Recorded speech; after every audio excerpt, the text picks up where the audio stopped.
Hi, I'm Simon K. Jones, and you're listening to the audio version of my newsletter. Got a coffee? Have you got a coffee? I'd recommend getting a coffee or a tea or something, because this is a little bit of a long one. Today I'm going to be gibbering about third acts and meaningless spectacle, and how, as writers, can we do a big finale that people still actually care about. So heroic characters provide diminishing returns. We're often drawn to origin stories because they provide a built-in character arc, where development is part of the package. But once they reach that apotheosis, going from ordinary person to hero, what then?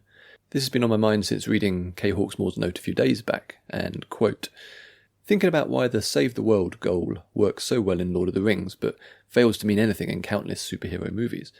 I think it has a lot to do with the fact that Tolkien spends a good chunk of the first book making us fall in love with the Shire, showing us how much the characters are in love with the Shire.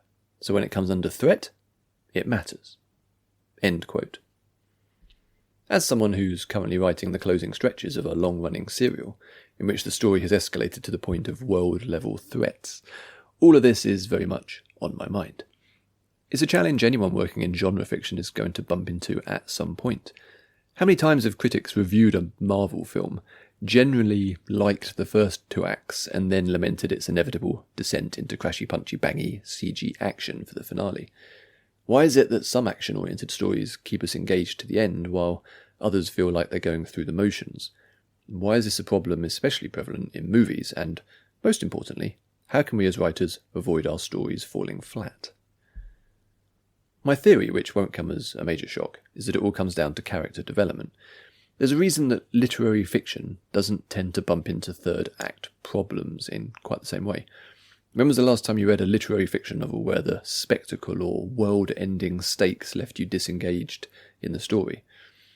Right, so litfic doesn't tend to play in those particular waters in the first place, but to focus on the spectacle and action and visual effects on the page or the screen is to slightly miss the point. The spectacle of the third act in genre fiction isn't the culprit here. It's part of it, but spectacle in itself is not problematic. Where stories come unstuck is when the focus on being epic distracts the writer away from the characters. Literary fiction, to generalise massively, tends to utilise smaller scale narratives. The scope and excitement comes from a more internal space, one that is driven by characters and what's happening in their heads. A chase sequence or massive spaceship battle is probably not going to happen in the finale. Litfic can still have similar beats, but those moments are mapped more directly to the people in the story rather than to plot events. As long as you've been engaged by the characters in the first half of the book, you'll probably continue to be so through to the final page. Genre fiction does quite like spaceship battles, though. Armies of orcs and elves crashing into each other and rooftop chases in order to stop the bad guys. So why is it that sometimes it's thrilling stuff and other times it's formulaic and dull? Let's poke at this in more detail. There are specific traps to watch out for and techniques that can be used to have your cake and eat it. It's more than possible to have the big action finale while keeping your readers fully engaged with what's happening. So, starting off, foundational motivation.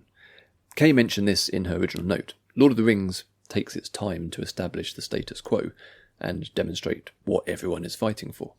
Most obviously, this is with the hobbits in the Shire, where we see Bilbo and Frodo having a lovely time in a cosy house, having parties, going down the pub, reading books under sun-dappled trees, digging up potatoes and the like. Everyone's having a lovely time, except that really grumpy, scowly guy in the movie. The book goes even further, spending a surprising chunk of Fellowship of the Ring faffing about in the Shire, literal years in story time, before Frodo and Sam head off on their actual quest. By the time they get on the road, we know what they're defending, and we also know that these are not your typical questing heroes. All the way through the story, the Hobbit's primary motivation is to get home and go down the pub. Sure, they're committed to saving the world and stopping the Dark Lord Sauron, but the reason they're doing that is so they can get down the pub, and critically so other people can choose to go down the pub as well. At no point do they cross over into doing heroic things because they are heroes. Even the characters that are more traditionally heroic, such as Aragorn, are filled with melancholy and regret and doubt. Heroism is thrust upon them, and they accept it reluctantly and awkwardly. A version of the Lord of the Rings movies in which they shortened the Shire section would not have worked as well.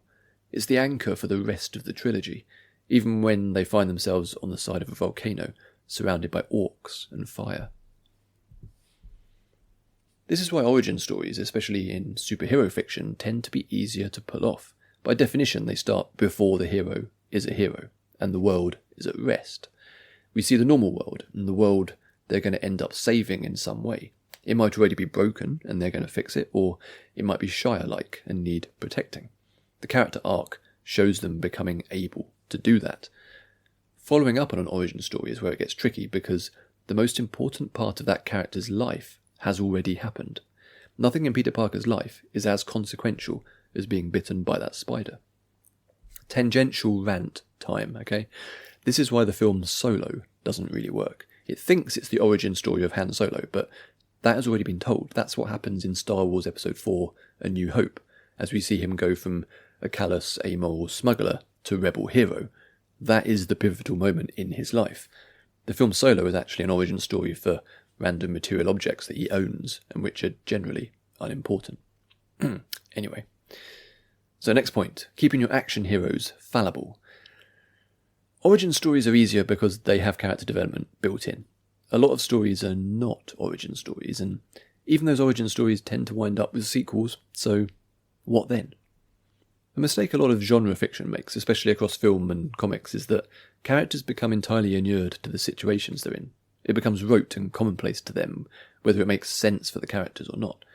How many action films involve an ordinary member of the public getting accidentally embroiled in criminal antics, probably alongside a cop, but by the end they're miraculously comfortable with the whole ordeal? Also common is for a character to die and then be forgotten by the end of the movie.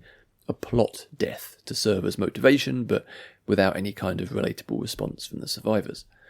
All too often, characters forget their situation and slip into action hero mode.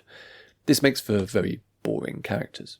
Action heroes are people who can handle anything, never suffer, never pause to consider the insane situations they're in. This can work if you make a point of it, but a lot of adventure writing slips into this mode without even realising it. Die Hard is a classic for several reasons, one of them being that John McClane never stops being a normal bloke. He ends up doing crazy things that no ordinary person would survive, but his behaviour, his decisions, his dialogue remain rooted in the character we met at the start. He's tough as nails, but he never quite believes the situation he's ended up in. And like the hobbits trying to get down the pub, all he really wants to do is reconcile with his wife and have a nice Christmas. It's interesting to look at the films that came out in the 2000s in the wake of The Matrix. They learned the wrong lessons from that film, thinking that it was all about being cool and aloof and wearing shades while in slow motion, affectations that plagued action cinema for the rest of the decade. Neo in the first film is messy, flawed, in disbelief throughout, never knows what the hell is going on, and makes mistake after mistake. He only becomes an action hero in the very final scenes of the movie, because that is the point. He only becomes an action hero, in brackets, the one, when he believes he can be. If he'd hit that point earlier in the film, it would have been less engaging, and is probably why the sequels don't quite work. Again, Neo has already been through the most important character arc of his life. To move away from cinema, Iain M. Banks' culture novels do all sorts of interesting things to balance action, spectacle and character. Describe key moments from Consider Phlebas or the use of weapons, and it could sound like something from a Star Wars film, but Banks always finds a new twist on an idea. He eschews any pursuit of cool, as seen with those post-Matrix movies, in favour of exploring ideas and motivations. As with anything, trying to be cool is the fastest path to being uncool, and culture books thereby end up having a style all their own. The outrageous action in use of weapons is all there in service of character, in ways not always immediately apparent, rather than to further the plot or provide basic excitement. This is how You Lose the Time War juxtaposes incredibly high-concept science fiction with a very grounded love story told in epistolic fashion. The two characters are writing letters to each other across time and space, but the world-shattering events are no more than set dressing. The spectacle is in the background, slightly out of focus, while the story remains fixed on the odd pairing of the two leads. The cinematic rendition would show them doing epic, adventurous things, which would rather take away from it. They don't care about their jobs and have thoughts only for each other. That is the point. Remembering your roots. I often come back to a quote from Ryan Coogler when he was directing Black Panther, talking about how he didn't quite believe in Wakanda as a real place until they filmed a scene in a food market. Seeing people eating and doing normal stuff was necessary to create the required verisimilitude. This is often forgotten in genre fiction, especially as plots whir into high gear. No time is left for people to just be people. At the start of a story, writers are more likely to include scenes of characters hanging out, going to the shops, being in a bar, seeing friends. All of that becomes more distant as the speculative fiction elements become more apparent, as if the two cannot coexist. Even Descartes eats. Blade Runner is chock full of memorable scenes, but the one that is the key image from the film for me has always been the food market at night. Rain slick with steam pouring from vents, dirty, sodden, but full of culture and life, real or artificial. It's those scenes which elevate the film above being an action flick about hunting bad robots. In stories that tend towards heroic action, these scenes become even more vital. They're the ones that remind the reader and the characters of what is at stake.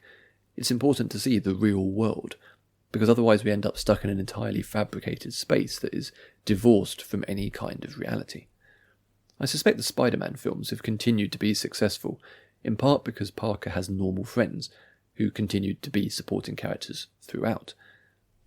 They still go to school, try to get jobs, go on school trips. Parker has to be Spider-Man in and around that. It's all too easy for action and genre fiction to forget about the mundane, or to give the heroes any kind of downtime. It creates a relentless pace and misses out on opportunities to explore character in a range of scenarios. I've decided to call this fantasy drift. This is when a long-running series slowly becomes divorced from reality or a sense of reality. It perhaps starts in the real world, or at least in a fantasy world that has time for the depiction of normal life.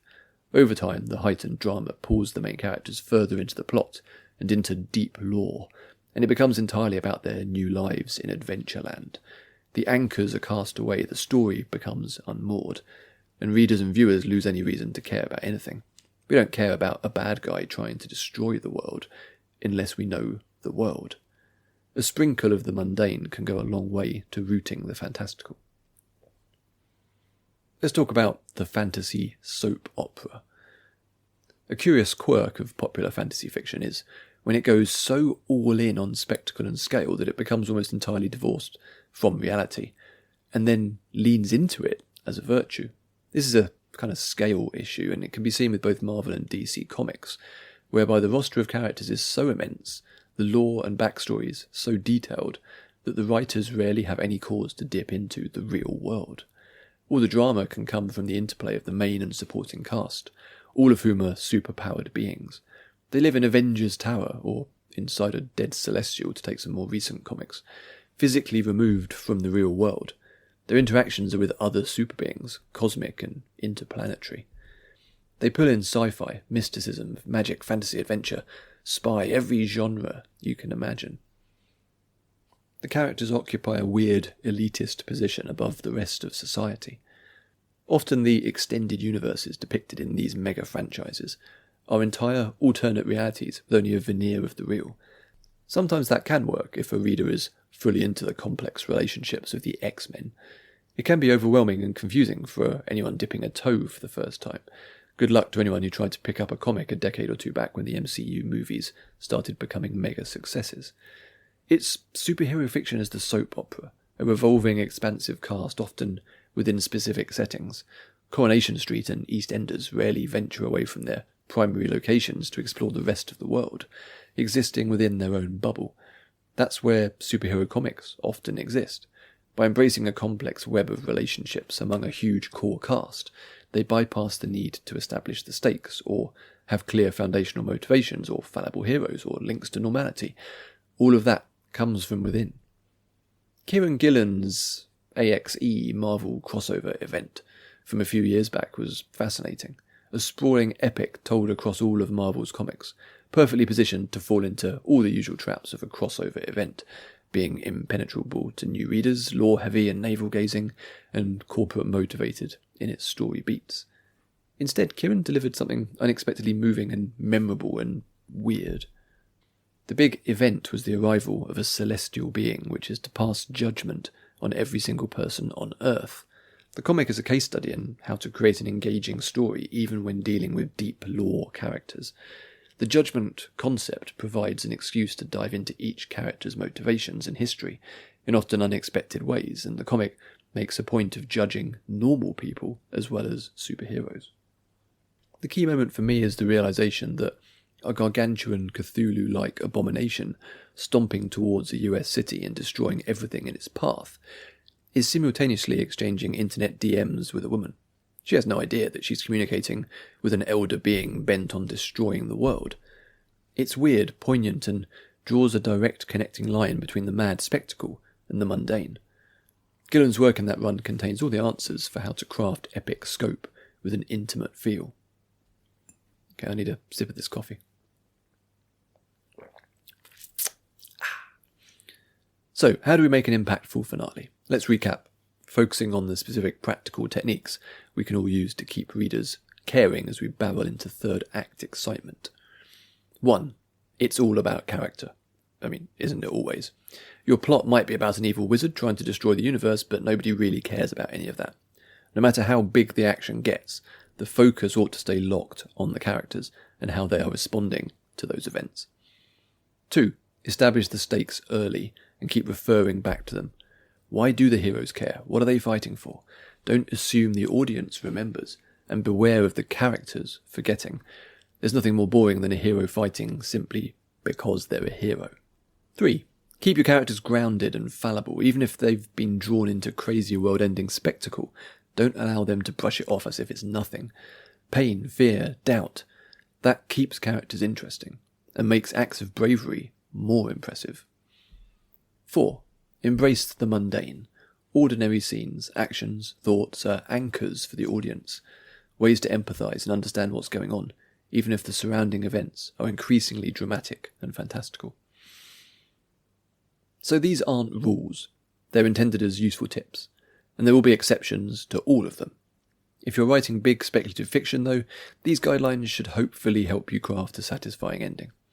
I'm sure I've missed out on all sorts of other techniques, so do head over to the newsletter and pop down in the comments to let everyone know how you go about writing your finales, or share examples of books and films and comics and other things where you've seen it done well.